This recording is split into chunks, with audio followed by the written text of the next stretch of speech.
Hello friends, welcome to Anderson's chemistry.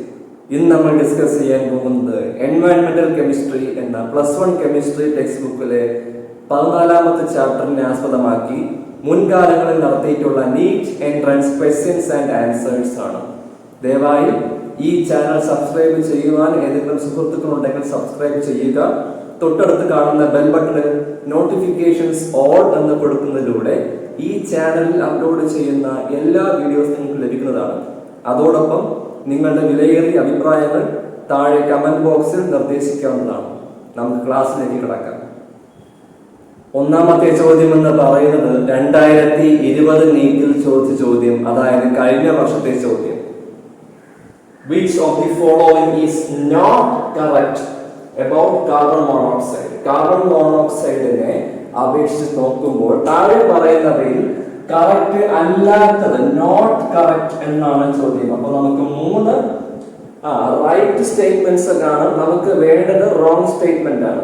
ഒന്നാമത്തെ option നോക്കാം. It forms carboxy haemoglobin. അത് ശരിയായിട്ടുള്ള സ്റ്റേറ്റ്മെന്റ് ആണ് എന്ന് പറയുമ്പോൾ നമുക്ക് വേണ്ട ഓപ്ഷൻ അല്ല. Option D, it reduces oxygen carrying ability of blood. ശരിയാണ്. കാർബൺ മോണോക്സൈഡ് ഹീമോഗ്ലോബിനുമായിട്ട് കമ്പൈൻ ചെയ്യുമ്പോൾ കാർബോക്സി ഹീമോഗ്ലോബിൻ എന്ന ഒരു കോംപ്ലക്സ് ഫോം ചെയ്യുന്നു. അതെന്ന് പറയുന്നത് സ്റ്റേബിൾ ആണ്. അത് ബ്ലഡിന്റെ ഓക്സിജൻ ക്യാരി കപ്പാസിറ്റി കുറയ്ക്കും. അപ്പോൾ ആ സ്റ്റേറ്റ്മെന്റ് ശരിയാണ്. നമുക്ക് വേണ്ട ഓപ്ഷൻ അല്ല. ഓപ്ഷൻ സി നോക്കാം. The carboxy hemoglobin, that means hemoglobin bound to carbon monoxide is less stable than oxyhemoglobin. അത് wrong ആണ്. oxyhemoglobinേക്കാളും 300 times more stable ആണ് carboxyhemoglobin. അതായത് ഓപ്ഷൻ സി wrong സ്റ്റേറ്റ്മെന്റ് ആണ്. അതായത് നമുക്ക് വേണ്ട ഓപ്ഷൻ സി ആണ്. ഓപ്ഷൻ ഡി നോക്കാം. It is produced due to incomplete combustion. അത് ശരിയാണ്. കംപ്ലീറ്റ് കമ്പഷൻ നടന്നാൽ കാർബൺ ഡയോക്സൈഡ് ആണ് ഫോം ചെയ്യുന്നത്. ഇൻകംപ്ലീറ്റ് കമ്പഷൻ ആണെങ്കിൽ കാർബൺ മോണോക്സൈഡ്. ആ സ്റ്റേറ്റ്മെന്റ് ശരിയാണ് എന്നവർ നമുക്ക് വേണ്ട ഓപ്ഷൻ അല്ല. അപ്പൊ നമുക്ക് വേണ്ട ഉത്തരം ഏതാണ്? ഓപ്ഷൻ സി ആണ്. കാരണം ഈ കൊടുത്തിരിക്കുന്നവയിൽ റോങ് ആയ സ്റ്റേറ്റ്മെന്റ് ഓപ്ഷൻ സി മാത്രമാണ്. ബാക്കി 3 റൈറ്റ് സ്റ്റേറ്റ്മെന്റ് ആണ്. കാർബൺ മോണോക്സൈഡിനെ സംബന്ധിച്ച് നോക്കുമ്പോൾ ബാക്കി 3 റൈറ്റ് സ്റ്റേറ്റ്മെന്റ് ആണ്. ഇത് കഴിഞ്ഞ വർഷം ചോദിച്ച ചോദ്യമാണ്. നമുക്ക് അടുത്ത ചോദ്യത്തിലേക്ക് പോകാം. രണ്ടാമത്തെ ചോദ്യം എന്ന് പറയുന്നത് 2019 നീറ്റിൽ ചോദിച്ച ചോദ്യമാണ്. നമുക്ക് നോക്കാം. Among the following, the one that is not a greenhouse gas. എന്താണ്? ഹരിതഗൃഹവാതകം അല്ലാത്തത് ഏതെന്നാണ്. Which is not a greenhouse gas. അതായത് നമുക്ക് തന്നിരിക്കുന്ന 4 ഓപ്ഷനുകളിൽ 3 ഓപ്ഷനുകൾ ഗ്രീൻ ഹൗസ് ഗ്യാസ് ആയിരിക്കും. ഒരു ഓപ്ഷൻ ഗ്രീൻ ഹൗസ് ഗ്യാസ് അല്ലാത്തതാണ്. അപ്പോൾ നമുക്ക് നോക്കാം ഏതാണ് ഓർഡർ ഉണ്ടാവുന്നത്. CFC ക്ലോറോഫ്ലോറോ കാർബൺ എന്ന് പറയുന്നത് ഒരു ഗ്രീൻ ഹൗസ് ഗ്യാസ് ആണ്. അപ്പോൾ അതല്ല. ഇനി മീഥൈൻ എന്ന് പറയുന്നത് മീഥൈൻ CH4 മീഥൈനും എന്ത് തന്നെയാണ്? ഒരു ഗ്രീൻ ഹൗസ് ഗ്യാസ് ആണ്. അപ്പോൾ അതല്ല. Nitrous oxide green house gas ആണ്. അപ്പോൾ chlorofluoro carbons, methane, nitrous oxide, then water vapour അതും എന്ത് തന്നെയാണ്? എല്ലാം ഗ്രീൻ ഹൗസ് ഗ്യാസ് ആണ്. അപ്പോൾ ഗ്രീൻ ഹൗസ് ഗ്യാസ് അല്ലാത്തത് ഓപ്ഷൻ എ ആണ്. സൾഫർ ഡയോക്സൈഡ് ആണ് ഗ്രീൻ ഹൗസ് ഗ്യാസിന്റെ ഗണത്തിൽ പെടാത്തത്. പകരം സൾഫർ ഡയോക്സൈഡ് ഒക്കെ എവിടെയാണ് വരുന്നത്? ആസിഡ് റെയിനിലാണ് സൾഫർ ഡയോക്സൈഡ് ഒക്കെ വരുന്നത്. സൾഫർ ഡയോക്സൈഡ് ആസിഡ് റെയിനും പിന്നെ സ്മോക്കിനുമാണ് കാണപ്പെടുന്നത്. നമുക്കിവിടെ ഹരിതഗൃഹവാതകമല്ല, ഗ്രീൻ ഹൗസ് ഗ്യാസ് അല്ലാത്തത് ഏതാണ്? ഓപ്ഷൻ എ ആണ്. നിങ്ങൾക്കിത് മനസ്സിലായെന്ന് കരുതുന്നു. നമുക്ക് അടുത്ത ചോദ്യത്തിലേക്ക് പോകാം. മൂന്നാമത്തെ ചോദ്യം 2018 നീറ്റിൽ ചോദിച്ച ക്വസ്റ്റ്യൻ ആണ്. Which oxide of nitrogen is not a common pollutant introduced into the atmosphere both due to natural and human activity? മനുഷ്യന്റെ പ്രവൃത്തികളുമായിട്ടും പ്രകൃതിദത്തവുമായിട്ടും എൻവയൺമെന്റിലേക്ക് അല്ലെങ്കിൽ അറ്റ്മോസ്ഫിയർ അന്തരീക്ഷത്തിലേക്ക് പുറപ്പെടുവിക്കുന്ന വാതകങ്ങളിൽ ഇവയിൽ ഏതാണ് കോമൺ അല്ലാത്തത്? ഇവയുടെ പ്രത്യേകത 4 എന്താണ്? ഓക്സൈഡ്സ് ഓഫ് നൈട്രോജൻ ആണ്. അവയിൽ കോമൺ അല്ലാത്തത്, സാധാരണമായി കാണപ്പെടാത്തത് ഏതെന്നാണ്. എന്നാൽ അത് പൊല്യൂട്ടന്റ് കൂടിയാണ്. ഏതൊക്കെയാണുള്ളത്? Dinitrogen pentoxide, nitrogen dioxide, nitrous oxide, nitric oxide. ഇവിടെ നമുക്ക് കാണുമ്പോൾ തന്നെ അറിയാൻ കഴിയും ഇതിന് കോമൺ അല്ലാത്തത് ഡൈനൈട്രോജൻ പെന്റോക്സൈഡ് എന്ന മോളിക്യൂളാണ്. ഡൈനൈട്രോജൻ പെന്റോക്സൈഡ് ആണ് കോമൺ അല്ലാത്ത, അൺകോമൺ ആയിട്ടുള്ള, എന്നാൽ ഒരു പൊല്യൂട്ടന്റ് കൂടിയാണ്. കാരണം എന്താണ്? നോൺ മെറ്റാലിക് ഓക്സൈഡ് ആണ്. നോൺ മെറ്റാലിക് ഓക്സൈഡ് എന്ന് പറയുമ്പോൾ എന്താണത്? ആസിഡിക് ആണ്. നോൺ മെറ്റാലിക് ഓക്സൈഡ് ആയതുകൊണ്ട് മാത്രമല്ല ഇവ മഴവെള്ളവുമായിട്ട് കലർന്ന് അമ്ലമഴ അല്ലെങ്കിൽ ആസിഡിക് റെയിന് കാരണമാവുകയും ചെയ്യുന്നുണ്ട്. ഏത്? നോൺ മെറ്റാലിക് ഓക്സൈഡുകൾ. നമുക്ക് അതിനെ പറ്റിയുള്ള ചോദ്യങ്ങളൊക്കെ പുറകെ വരുന്നുണ്ട്. നമുക്ക് അപ്പോൾ അതിനെപ്പറ്റി കൂടുതൽ സംസാരിക്കാം. ഇപ്പോൾ നിങ്ങളോട് ഓർത്തു വെച്ചിരിക്കുക, ഇവിടെ കോമൺ അല്ലാത്തതാണ് ചോദ്യം. നോട്ട് എ കോമൺ പൊല്യൂട്ടന്റ് ആണ്. നിങ്ങൾ നോട്ട് അല്ലെങ്കിൽ ഒരു ക്വസ്റ്റ്യനിൽ നെഗറ്റീവ് വരുന്ന കാര്യം വരികയാണെങ്കിൽ നിങ്ങൾ നോട്ട് ചെയ്ത് വെക്കുക. കാര്യം നിങ്ങൾക്ക് അത് ചിലപ്പോൾ കൺഫ്യൂഷൻ വരാൻ സാധ്യതയുണ്ട്. അപ്പൊ ഇവിടുത്തെ ഉത്തരം ഡൈനൈട്രോജൻ പെന്റോക്സൈഡ് ആണ്. നമുക്ക് അടുത്ത ചോദ്യത്തിലേക്ക് പോകാം. 4ാമത്തെ ചോദ്യം എന്ന് പറയുന്നത് which one of the following is a sink for CO? Carbon മോണോക്സൈഡിന്റെ സിങ്ക് ഇവയിൽ ഏത് എന്നാണ്. എന്താണ് സിങ്ക് എന്ന് പറയുന്നത്? നമ്മൾ തെർമോഡൈനാമിക്സിലൊക്കെ പറയുന്നുണ്ട് സോഴ്സ്, സിങ്ക് എന്നൊക്കെ.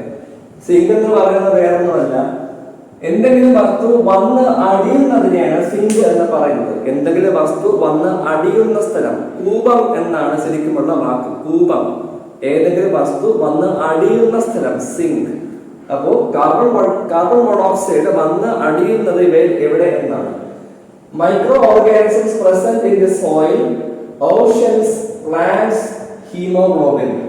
ഓഷ്യൻസും പ്ലാന്റ്സും ഹീമോഗ്ലോബിൻ ഒരിക്കലുമല്ല, അവയൊന്നും വന്ന് അടിയില്ല കാർബൺ മോണോക്സൈഡ്. ഹീമോഗ്ലോബിൻ നമ്മൾ ശ്വസിക്കുമ്പോൾ കാർബോക്സി ഹീമോഗ്ലോബിൻ ഫോം ചെയ്യുന്നു എന്നുള്ളതിനുപരി അവിടെ കാർബൺ മോണോക്സൈഡിന്റെ ഒരു സിങ്ക് ആയിട്ടൊന്നും ഹീമോഗ്ലോബിൻ ആക്ട് ചെയ്യുന്നില്ല. അതുകൊണ്ട് തന്നെ ശരി ഉത്തരം എന്ന് പറയുന്നത് ഓപ്ഷൻ എ ആണ്. Micro organisms present in the soil. അപ്പോൾ മൈക്രോ ഓർഗാനിസത്തിൽ പ്രസന്റ് ഇൻ ദി സോയിൽ, സോയിലുള്ള മൈക്രോ ഓർഗാനിസത്തിലേക്ക് കാർബൺ മോണോക്സൈഡ് വരികയും ഇവ അതിനെ കൺസ്യൂം ചെയ്യുന്നു. എന്താണ് ഇവ കൺസ്യൂം ചെയ്യുന്നു? ആര്?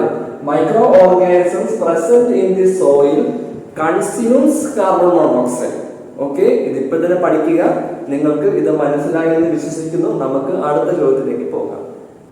5ാമത്തെ ചോദ്യം which one of the following is not a common component of photochemical smog? എന്താണ് not a common component of photochemical smog? Photochemical സ്മോഗിനെ പറ്റി പറയുകയാണെങ്കിൽ നമുക്ക് സ്മോഗ് എന്താണെന്ന് പറയണം. സ്മോഗ് എന്ന് പറയുന്നത് എന്താണ്?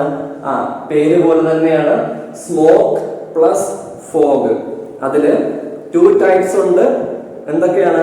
നാച്ചുറൽ ആയിട്ട് കാണപ്പെടുന്ന സ്മോഗും ഉണ്ട്, അതായത് ക്ലാസിക്കൽ സ്മോഗും ഉണ്ട്, ഫോട്ടോകെമിക്കൽ സ്മോഗും ഉണ്ട്. ക്ലാസിക്കൽ സ്മോഗ് എന്ന് പറയുന്നത് ഏതിന്റെ കോമ്പിനേഷൻ ആണ്? സ്മോക്ക്, ഫോഗ്, പിന്നെ സൾഫർ ഡൈ ഓക്സൈഡ്. എന്നാൽ ഫോട്ടോകെമിക്കൽ സ്മോഗ് എന്ന് പറയുന്നത് എന്തിന്റെ ഫലമാണ്? അവിടെ ഹൈഡ്രോ കാർബൺസിന്റെ ഇൻകംപ്ലീറ്റ് കമ്പഷൻ വഴിയാണ് ഫോട്ടോകെമിക്കൽ സ്മോഗ് ഉണ്ടാകുന്നത്. നിങ്ങൾ ടെക്സ്റ്റ് ബുക്കിൽ പറയുന്നുണ്ട്. ചോദ്യം എന്ന് പറയുന്നത് ഫോട്ടോകെമിക്കൽ സ്മോഗിൽ ഇല്ലാത്ത കമ്പോണന്റ്, അവയിൽ വരാത്ത കമ്പോണന്റ് ഏതെന്നാണ്? അക്രോലിൻ, പെറോക്സി അസറ്റൈൽ നൈട്രേറ്റ് അഥവാ PAN എന്നും ചുരുക്കപ്പേരിൽ അറിയപ്പെടുന്നു. PAN അല്ലെങ്കിൽ പാൻ. ഇതെന്താണ്? Peroxy acetyl nitrate. പിന്നെ എന്താണ് പറഞ്ഞത്? ക്ലോറോഫ്ലൂറോ കാർബൺസ്, പിന്നെ പറഞ്ഞത് ഓസോൺ. ഇവിടെ ഫോട്ടോകെമിക്കൽ സ്മോഗിന്റെ കെമിക്കൽ ആക്ഷനിൽ വരുന്നതാണ് ozone, acrolein, peroxy acetyl nitrate എന്നിവ.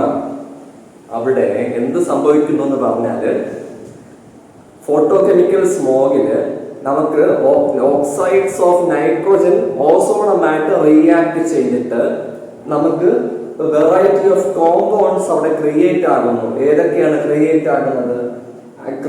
അക്രോലിൻ ഉണ്ടാകുന്നുണ്ട്, ദെൻ പെറോക്സി അസറ്റൈൽ നൈട്രേറ്റ് ഉണ്ടാകുന്നുണ്ട്, പിന്നെ ഒന്നുണ്ടാകുന്നത് ഫോർമാൽഡിഹൈഡ് H2O, ഫോർമാൽഡിഹൈഡ്. ഇതെല്ലാം എന്താണ്? ഫോട്ടോ കെമിക്കൽ സ്മോഗിന്റെ ഫലമായിട്ട് ഉണ്ടാകുന്ന പ്രോഡക്റ്റുകളാണ്. എന്നാൽ ക്ലോറോ ഫ്ലൂറോ കാർബൺസ് അവയിൽ ഒരു കമ്പോണന്റും അല്ല. ക്ലോറോ ഫ്ലൂറോ കാർബൺസ് വരുന്നത് എവിടെയാണ്? ക്ലോറോ ഫ്ലൂറോ കാർബൺ എന്ന് പറയുന്നത് ഒരു ഗ്രീൻ ഹൗസ് ഗ്യാസ് ആണ്. സോ ഗ്രീൻ ഹൗസ് ഇഫക്റ്റിന്റെ കൂടെയാണ് ക്ലോറോ ഫ്ലൂറോ കാർബൺസ് വരുന്നത്. ഇവിടെ പറഞ്ഞ ഫോട്ടോ കെമിക്കൽ സ്മോഗ് ആണ്. സോ ഫോട്ടോ കെമിക്കൽ സ്മോഗിന്റെ കോമ്പോണന്റ് എന്ന് പറയുന്നത് ozone, acrolein, peroxy acetyl nitrate എന്നിവയാണ്. ഇനി ഞാൻ പറഞ്ഞു ഫോർമാൽഡിഹൈഡ്. ഫോർമാൽഡിഹൈഡ് എന്ത് തന്നെയാണ്? ഒരു കോമ്പോണന്റ് ആണ്. അപ്പോൾ നമ്മുടെ ശരി ഉത്തരം ഇവിടെ നോട്ട് എ കോമ്പോണന്റ് എന്ന് പറയുമ്പോൾ ഏതാണ്? Option D, chloro fluoro carbons ആണ്. ക്ലോറോ ഫ്ലൂറോ കാർബൺസ് വരുന്നത് ഗ്രീൻ ഹൗസ് ഗ്യാസിന്റെ കാറ്റഗറിയിലാണ്. നിങ്ങൾക്കിത് മനസ്സിലായി എന്ന് കരുതുന്നു. നമുക്ക് അടുത്ത ചോദ്യത്തിലേക്ക് പോകാം. ആറാമത്തെ ചോദ്യം എന്ന് പറയുന്നത് ഫോട്ടോ കെമിക്കൽ സ്മോഗിനെ ബേസ് ചെയ്തുള്ള ക്വസ്റ്റ്യൻ ആണ്. നിങ്ങൾക്ക് അറിയാവുന്നതാണ് ഈ ചാപ്റ്റർ എൻവയറൺമെന്റൽ കെമിസ്ട്രി എന്ന് പറയുമ്പോൾ അവിടെ നമുക്ക് ഒരുപാട് തിയറീസോ കാൽക്കുലേഷൻസോ അങ്ങനെയുള്ള അതുപോലെ കുറെ കോൺസെപ്റ്റിലുള്ള കാര്യങ്ങളൊന്നുമല്ല. കുറെ നമുക്ക് ജനറൽ ആയിട്ടുള്ള കാര്യങ്ങളിൽ നിന്ന് നമ്മൾക്ക് എന്തൊക്കെയാണ് കെമിസ്ട്രി ബേസ് ആയിട്ടുള്ള കാര്യങ്ങൾ വരുന്നത്, നമുക്ക് ചുറ്റും നടക്കുന്ന കാര്യങ്ങൾ എന്തൊക്കെ കെമിസ്ട്രി ഉണ്ട് എന്നുള്ളതിന്റെ ഒരു പഠനമാണ് എൻവയറൺമെന്റൽ കെമിസ്ട്രി. അപ്പോൾ ടോപ്പിക് കുറച്ച് നിങ്ങൾക്ക് ഇതായിട്ട് തോന്നിയിരുന്നാലും പക്ഷെ ക്വസ്റ്റ്യൻസ് നിങ്ങൾ പഠിക്കണം. ഈ ചാപ്റ്ററിന്റെ ക്വസ്റ്റ്യൻസ് എന്തായാലും ഉണ്ട്. അപ്പോൾ ഒരു ചോദ്യം എന്ന് പറയുന്നത് which one of the following statements regarding photochemical smog is not correct? Photochemical സ്മോഗിനെ ബേസ് ചെയ്ത് താഴെ പറയുന്ന പ്രസ്താവനകൾ ഏതാണ് ശരി അല്ലാത്തത്? വിച്ച് ഈസ് നോട്ട് കറക്റ്റ് എന്നാണ്. നമുക്ക് ഓരോ ഓപ്ഷൻസ് ആയിട്ട് പരിശോധിക്കാം. ഒന്നാമത്തെ option, option A, carbon monoxide does not play any role in photochemical smog formation. ശരിയല്ലേ? കാർബൺ മോണോക്സൈഡ് വരുന്നത് എവിടെയാണ്? ഹീമോഗ്ലോബിനുമായിട്ട് കമ്പൈൻ ചെയ്ത് കാർബോക്സി ഹീമോഗ്ലോബിൻ എന്ന കോംപ്ലക്സ് ഫോം ചെയ്യുകയും അത് ഓക്സി ഹീമോഗ്ലോബിനുമായിട്ട് കമ്പയർ ചെയ്യുമ്പോൾ 300 മടങ്ങ് മോർ സ്റ്റേബിൾ ആണെന്നും അതുകൊണ്ട് ഓക്സിജൻ ക്യാരി കപ്പാസിറ്റി ഓഫ് ബ്ലഡിനെ കുറയ്ക്കുമെന്നുള്ള ഒരു രീതിയിലാണ് വരുന്നത്. അവിടെ ഫോട്ടോ കെമിക്കൽ സ്മോഗ് എന്നുള്ള ഏരിയയില് ആര് വരുന്നില്ല? കാർബൺ മോണോക്സൈഡ് വരുന്നില്ല. അപ്പോൾ ഇത് ശരിയാണ്. നമുക്ക് വേണ്ടത് നോട്ട് കറക്റ്റ് എന്നാണ്. അപ്പോൾ നമ്മുടെ ഓപ്ഷൻ അല്ല. ഓപ്ഷൻ ഡി നോക്കാം. Photochemical smog is an oxidizing agent in character. അതും ശരിയാണ്. ടെക്സ്റ്റ് ബുക്കിൽ വളരെ വ്യക്തമായിട്ട് പറയുന്നുണ്ട്. Photochemical smog is also known as oxidizing smog. എന്താണ് ഓക്സിഡൈസിങ് സ്മോഗ്? അതായത് ഫോട്ടോകെമിക്കൽ സ്മോഗിന് ഓക്സിഡൈസിങ് ഏജന്റിന്റെ സ്വഭാവം കാണിക്കും. ഇനി റെഡ്യൂസിങ് ഏജന്റ് കാണിക്കുന്ന ഒരു സ്മോഗ് ഉണ്ട്. അതേതാണ്? അതാണ് ക്ലാസിക്കൽ സ്മോഗ്. ക്ലാസിക്കൽ സ്മോഗ് എന്ന് പറയുന്നത് റെഡ്യൂസിങ് സ്മോഗും ഫോട്ടോകെമിക്കൽ സ്മോഗ് എന്ന് പറയുന്നത് ഓക്സിഡൈസിങ് സ്മോഗുമാണ്. അത് നിങ്ങൾ ഇപ്പോഴേ പഠിച്ചു പോവുക. ഓക്സിഡൈസിങ് സ്മോഗ് എന്ന് പറയുന്നത് ഫോട്ടോകെമിക്കൽ സ്മോഗും റെഡ്യൂസിങ് സ്മോഗ് എന്ന് പറയുന്നത് ക്ലാസിക്കൽ സ്മോഗുമാണ്. നമ്മുടെ ഓപ്ഷൻ ബി ശരിയല്ല. കാരണം ഇത് റൈറ്റ് സ്റ്റേറ്റ്മെന്റ് ആണ്. നമുക്ക് വേണ്ടത് ഇറ്റ് ഈസ് നോട്ട് കറക്റ്റ് എന്നാണ്. ഓപ്ഷൻ സി നോക്കാം. Photochemical smog is formed through photochemical reaction involving solar energy. ശരിയല്ലേ? ഫോട്ടോകെമിക്കൽ എന്ന് പറയുന്നത് തന്നെ എന്താണ്? In presence of light. നമ്മൾ കെമിക്കലി അവിടെ എന്താണ് ഇടുന്നത്? ആരോ മാർക്കിന്റെ മുകളിൽ HNu എന്നാണ് നമ്മൾ ഡിനോട്ട് ചെയ്യുന്നത് ഫോട്ടോകെമിക്കൽ റിയാക്ഷൻസിനെ. അപ്പോൾ ഫോട്ടോകെമിക്കൽ സ്മോഗ് ഉണ്ടാകുന്ന ഫോട്ടോകെമിക്കൽ റിയാക്ഷൻ വഴിയാണ്. സ്റ്റേറ്റ്മെന്റ് കറക്റ്റ് ആണ്. നമുക്ക് വേണ്ട ഓപ്ഷൻ അല്ല. ഓപ്ഷൻ ഡി നോക്കാം. Photochemical smog does not cause irritation in eyes and throat. This is wrong. Photochemical smog ന്റെ ആഫ്റ്റർ ഇഫക്റ്റ് എന്ന് പറയുന്നത് എന്താണ്? നമ്മുടെ കണ്ണിനും മൂക്കിനും ഒക്കെ ഇറിറ്റേഷൻ ഉണ്ടാകും. Nose and throat. ത്രോട്ടിൽ ഉണ്ടാകാൻ കാരണം എന്താണ്? നമ്മൾ ശ്വസിക്കുകയാണ്. ശ്വസിക്കുമ്പോൾ വായു പോകുന്ന ലങ്സ് വഴിയാണ്. ലങ്സ് ത്രോട്ട് വഴിയാണ് പാസ് ചെയ്യുന്നത്. അതുകൊണ്ട് ത്രോട്ടിൽ നമുക്ക് ഇറിറ്റേഷൻ സംഭവിക്കും. അത്രയും അപകടകാരിയാണ്. ഇവിടെ പറഞ്ഞത് ഡസ് നോട്ട് കോസ് എന്നാണ്. അപ്പോൾ റോങ് സ്റ്റേറ്റ്മെന്റ് ഏതാണ്? വിച്ച് ഈസ് നോട്ട് കറക്റ്റ് എന്ന് പറഞ്ഞത് ഏതാണ്? ഓപ്ഷൻ ഡി ആണ്. നമുക്ക് വേണ്ട ഓപ്ഷൻ ഏതാണ്? ഓപ്ഷൻ ഡി ആണ്. നമ്മളിവിടെ ഉത്തരം പഠിക്കുന്നതിന്റെ കൂടെ തന്നെ ബാക്കിയുള്ള 3 ഓപ്ഷൻസ് നമ്മൾ അനലൈസ് ചെയ്യുകയാണ്. നമ്മൾ ഒരേ സമയം 4 ചോദ്യങ്ങളും കൂടെ, മൊത്തം 4 ചോദ്യം, അതായത് ഒരു ചോദ്യത്തിന്റെ കൂടെ നമ്മൾ ബാക്കി 3 ക്വസ്റ്റ്യൻസ് പഠിച്ചുകൊണ്ട് പോവുകയാണ്. നമുക്ക് സമയങ്ങളെ അധികമില്ല. നമുക്ക് അടുത്ത ചോദ്യത്തിലേക്ക് പോകാം. ഏഴാമത്തെ ചോദ്യം, which one of the following is responsible for depletion of the ozone layer in the upper strata of the atmosphere? എന്താണ് ഓസോൺ ഡിപ്ലീഷൻ ആണ് പറയുന്നത്. അതായത് ഓസോൺ പാളിയിൽ വിള്ളൽ സംഭവിക്കുന്നതിന് കാരണം റെസ്പോൺസിബിൾ ആയവ ഇതിൽ ഏത് എന്നാണ്. 4 ഓപ്ഷനുകൾ നമുക്ക് തന്നിട്ടുണ്ട്. ഏതൊക്കെയാണവ? പോളിഹാലോജൻസ്, ഫെറസീൻ, ഫുള്ളറീൻസ്, ഫ്രിയോൺസ്. കേൾക്കുമ്പോഴേ അറിയുന്നത് വളരെ സിമ്പിൾ ആയ ചോദ്യമാണ്. ഏതായിരിക്കും? ഓപ്ഷൻ ഡി ആണ് ശരി ഉത്തരം, ഫ്രിയോൺസ്. ഫ്രിയോൺസ് ആണ് ശരി ഉത്തരം. അവിടെ നിങ്ങൾ 2 ടൈപ്പ് ഓഫ് ഫ്രിയോൺസ്, 2 ടൈപ്പ് അല്ല, 2 ഇമ്പോർട്ടന്റ് ആയ ഫ്രിയോൺസിന്റെ പേര് നിങ്ങൾ പഠിച്ചു വെച്ചിരിക്കുക. ഫ്രിയോൺ 11, ഫ്രിയോൺ 11 എന്ന് പറയുന്നത് CFCl3. ഇനി ഫ്രിയോൺ 12 ഉണ്ട്. ഫ്രിയോൺ 12 എന്ന് പറയുന്നത് CF2Cl2. ഇവ രണ്ടുമാണ് ഇമ്പോർട്ടന്റ് ആയിട്ടുള്ള ഫ്രിയോണുകൾ. Freon 11ഉം freon 12ഉം CFCl3ഉം CF2Cl2മാണ്. ഇനി ഫ്രിയോണുകൾ എങ്ങനെയാണ് ഉണ്ടാക്കുന്നത്? നമ്മുടെ അറ്റ്മോസ്ഫിയറിലേക്ക് എങ്ങനെയാണ് റിലീസ് ചെയ്യപ്പെടുന്നത്? ഫ്രിയോണുകൾ കാണപ്പെടുന്നത് റെഫ്രിജറേറ്റേഴ്സിലാണ്. നമുക്കറിയാം, റെഫ്രിജറേറ്റർ ഉപയോഗിക്കുന്നത് സാധനങ്ങൾ കേടുകൂടാകാതെ ഊഷ്മാവിനെ കുറച്ചു വെക്കാൻ ഉപയോഗിക്കാൻ വേണ്ടി. അപ്പം ഊഷ്മാവ് കുറഞ്ഞിരിക്കാനായിട്ട് നമ്മൾ അവിടെ ചേർക്കുന്ന രാസവസ്തു, അതിന്റെ പമ്പ്, അതിന്റെ മെക്കാനിസം ഒക്കെ നിങ്ങൾക്ക് കുഞ്ഞു ക്ലാസ് പഠിച്ചിട്ടുണ്ട്. അവിടെ ഉപയോഗിക്കുന്ന ലിക്വിഡ് എന്ന് പറയുന്ന ഫ്രിയോണുകളാണ്. തീരുന്നില്ല, റെഫ്രിജറേറ്ററിൽ മാത്രമല്ല കാണുന്നത്, സ്പ്രേ ബോട്ടിൽ ക്യാനുകളിലെ പ്രൊപ്പല്ലന്റ് ആയിട്ടും എന്ത് ഉപയോഗിക്കുന്നുണ്ട്? എയറോസോളുകളില് ഫ്രിയോണുകൾ ഉപയോഗിക്കുന്നുണ്ട്. അപ്പോൾ അതൊക്കെ നിങ്ങൾ നോക്കി വെച്ചിരിക്കുക. ഫ്രിയോൺ 11, ചിലപ്പോൾ ഫ്രിയോൺ 11ഉം ഫ്രിയോൺ 12ഉം തന്നെ പ്രത്യേകം ചോദിക്കാം. Chemical formula for freon 11 is, അല്ലെങ്കിൽ chemical formula for freon 12 is എന്ന് പറഞ്ഞ് ചോദിക്കാൻ സാധ്യതയുണ്ട്. നിങ്ങളത് പഠിച്ചു വെച്ചിരിക്കുക. നമ്മൾ ഇവിടെ ശരി ഉത്തരം എന്ന് പറഞ്ഞ ഫ്രിയോൺസ് ആണ്. ഓസോൺ ലെയർ ഡിപ്ലീഷന് കാരണമാകുന്ന മേജറായ ഒരു കോമ്പോണന്റ് എന്ന് പറയുന്നത് ഈ കൊടുത്തിരിക്കുന്നതിൽ ഫ്രിയോൺസ് ആണ്. നമുക്ക് അടുത്ത ചോദ്യത്തിലേക്ക് പോകാം. 8ാമത്തെ ചോദ്യം വീണ്ടും ozone ലെയറിനെ base ചെയ്തുള്ളതാണ്. About 20 kilometers above the earth there is an ozone layer. നമുക്കതറിയാം, 20 kilometre മുകളില്, എർത്തിൽ സംബന്ധിച്ച് 20 കിലോമീറ്റർ മുകളിൽ ഓസോൺ ലെയർ ഉണ്ട്. Okay, then which one of the following statements about ozone and ozone layer is true? താഴെ പറയുന്നവയിൽ ഓസോണും ozone ലെയറിനെ സംബന്ധിച്ച് പറയുന്നതിൽ ഏതാണ് ശരി എന്നാണ്. അപ്പോൾ നമുക്ക് ഒരു റൈറ്റ് സ്റ്റേറ്റ്മെന്റ് കാണുകയുള്ളൂ, ബാക്കി 3 റോങ് ആണ്. നമുക്ക് താഴെ എന്ന് പറയാം. Option D, it is harmful as it stops useful radiation. അതെന്താണ്? റോങ് ആണ്. കാരണം ഇവിടെ റേഡിയേഷൻ ആണ് ഹാർംഫുൾ. ഹാർംഫുൾ റേഡിയേഷൻ വേണം നമുക്ക് ഇങ്ങനെ എഴുതാൻ. It is useful as it stops harmful radiation. തിരിഞ്ഞു വന്നിരുന്നെങ്കിൽ ഓക്കെ ആയിരുന്നു, പക്ഷെ നമുക്ക് ഇവിടെ തിരിഞ്ഞു വന്നു. It is harmful as it stops useful radiation. അതുകൊണ്ട് റോങ് ആണ്.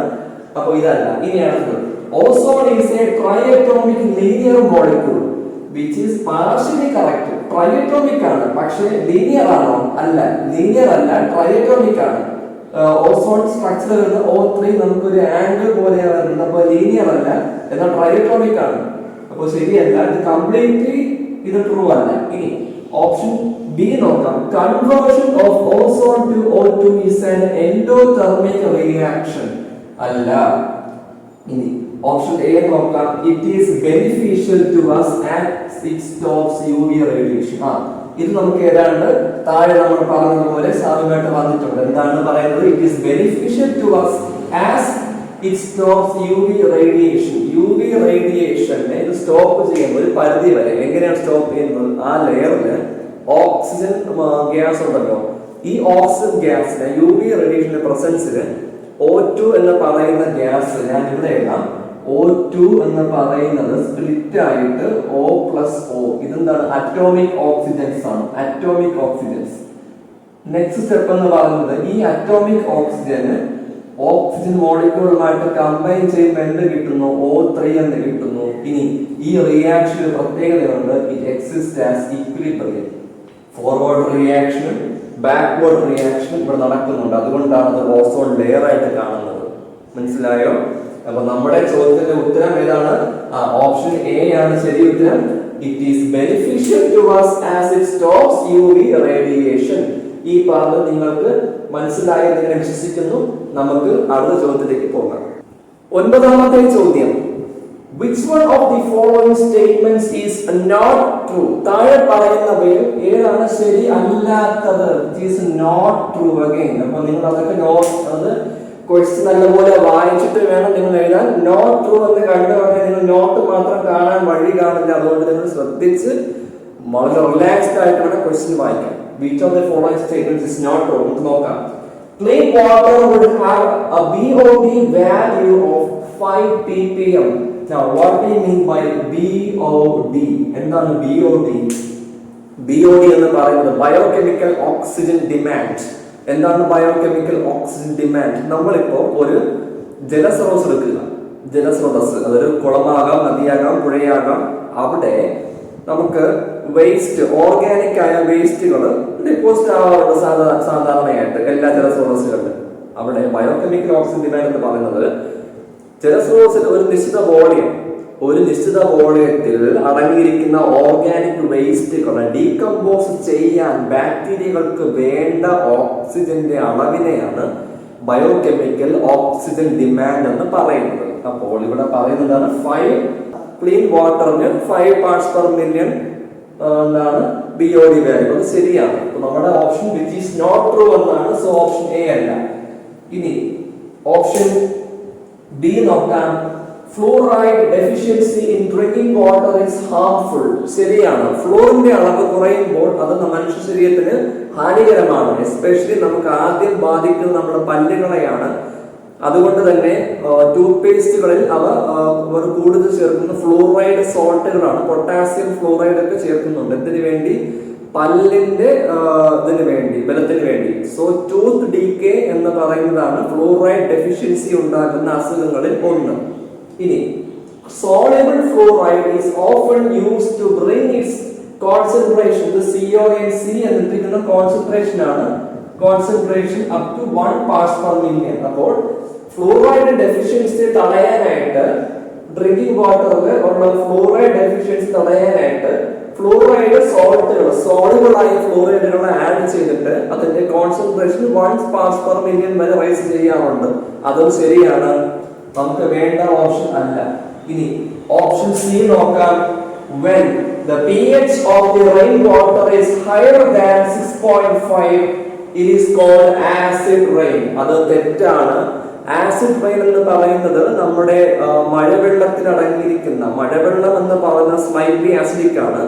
കാരണം എന്താണ്? അന്തരീക്ഷത്തിലുള്ള കാർബൺ ഡയോക്സൈഡ് ഈ ജലവുമായിട്ട് ഡിസോൾവ് ആകുമ്പോൾ അവിടെ H+ അയോൺസിൽ നാച്ചുറൽ ആയിട്ട് എന്ത് ചെയ്യുന്നു? റെയിൻ വാട്ടർ ലിബറേറ്റ് ചെയ്യുന്നു. സോ H+ അയോൺസ് ലിബറേറ്റ് ചെയ്യുമ്പോൾ എന്താണ്? ആസിഡ് ആണ്. സോ റെയിൻ വാട്ടറിന്റെ pH എന്ന് പറഞ്ഞാൽ സ്ലൈറ്റ്ലി ആസിഡിക് ആയിരിക്കും. ഒരു 5.6 വരെ വരും. എന്നാൽ 5.6ന് താഴെ ഉള്ള pH വാല്യൂ, അതായത് 4 3 ഒക്കെ വരികയാണെങ്കിൽ അത് ആസിഡ് റെയിൻ. ഇവിടെ പറയുന്നത് എന്താണ്? ഹയർ ദാൻ 6.5 എന്ന് പറയുമ്പോൾ അത് ന്യൂട്രലിലേക്കാണ് അടുക്കുന്നത്. 7 എന്ന് പറഞ്ഞ pH ന്യൂട്രൽ ആണ്. 6.5നും ഹയർ ആയിരിക്കുമ്പോൾ എന്ന് പറയുമ്പോൾ അതാണ് ആസിഡ് റെയിൻ എന്നാണ് ഇവിടെ പറയുന്നത്. സോ ഈ സ്റ്റേറ്റ്മെന്റ് എന്താണ്? റോങ് സ്റ്റേറ്റ്മെന്റ് ആണ്, നോട്ട് ട്രൂ ആണ്. അതുകൊണ്ട് നമ്മുടെ ശരി ഉത്തരമാണ് ഓപ്ഷൻ ഡി. കൂടെ നോക്കാം. Dissolved oxygen in cold water can reach a concentration up to 10 parts per million. അതും ടെക്സ്റ്റ് ബുക്കിൽ വളരെ വ്യക്തമായിട്ട് പറയുന്നുണ്ട്.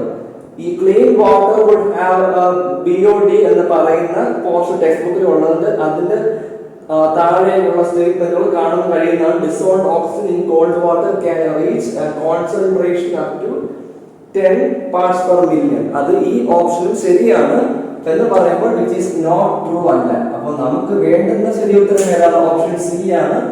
ഈ കൊടുത്തിരിക്കുന്നത് ഓപ്ഷൻ സി മാത്രമാണ് റോങ് ആയ സ്റ്റേറ്റ്മെന്റ്. അപ്പൊ ഇതിലെ കറക്ഷൻ എന്താണ്? ആസിഡ് റെയിൻ എന്ന് പറയുന്നത് when pH of the rainwater is lower than 5.6 then it is called acid rain. Okay, നിങ്ങൾക്ക് ഇത് മനസ്സിലായെന്ന് കരുതുന്നു. നമുക്ക് അവസാന ചോദ്യത്തിലേക്ക് പോകാം. 10ാമത്തെ ചോദ്യം. ഈ ചോദ്യം എന്ന് പറയുന്നത് തൊട്ട് മുമ്പ് നമ്മൾ ഡിസ്കസ് ചെയ്തതിന്റെ അതേ സെയിം മോഡലാണ്. നമുക്ക് 4 സ്റ്റേറ്റ്മെന്റ് തന്നിട്ടുണ്ടായിരിക്കും. അതിൽ ശരിയായ സ്റ്റേറ്റ്മെന്റ് അല്ലാത്തത് ഏത് എന്നാണ് ചോദ്യം.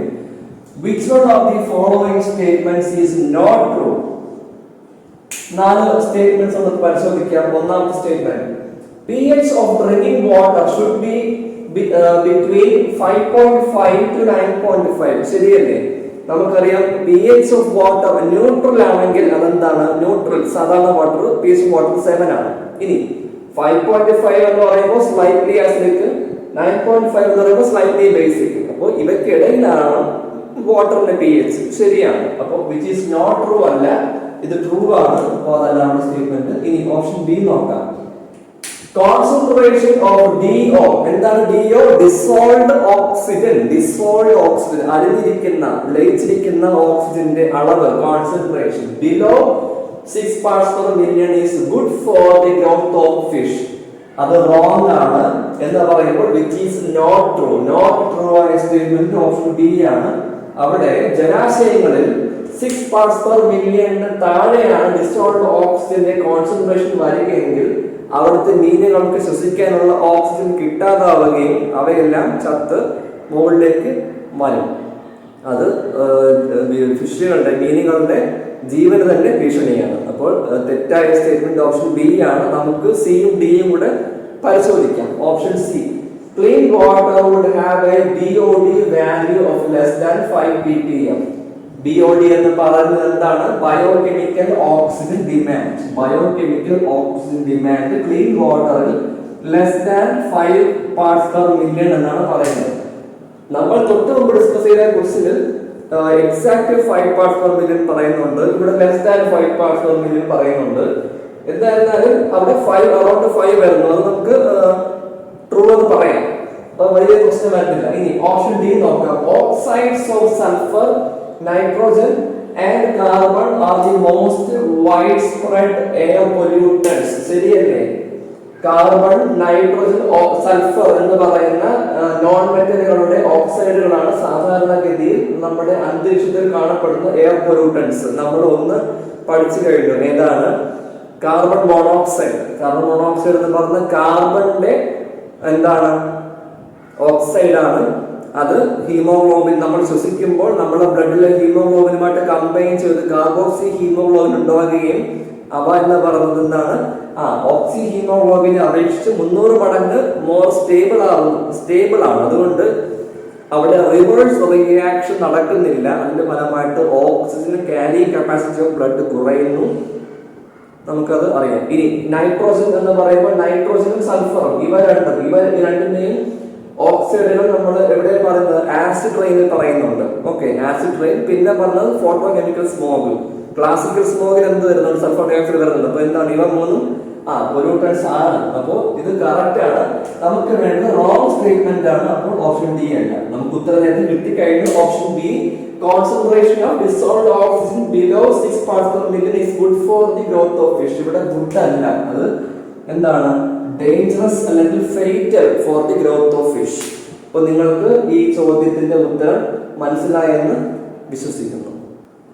ഹലോ ഫ്രണ്ട്സ്, എൻവയോൺമെന്റൽ കെമിസ്ട്രി എന്ന +1 കെമിസ്ട്രി ടെക്സ്റ്റ് ബുക്കിലെ 14ാമത്തെ ചാപ്റ്ററിനെ ആസ്പദമാക്കി മുൻകാലങ്ങളിൽ നടത്തിയിട്ടുള്ള NEET entrance questions and answers ഇവിടെ അവസാനിക്കുകയാണ്. എന്ന് പറയുമ്പോൾ +1 കെമിസ്ട്രി ടെക്സ്റ്റ് ബുക്കിലെ പാഠങ്ങളെ ആസ്പദമാക്കി മുൻകാലങ്ങളിൽ നടത്തിയിട്ടുള്ള NEET entrance questions and answers എന്ന സെക്ഷൻ ഇവിടെ നമുക്ക് അവസാനിക്കുകയാണ്.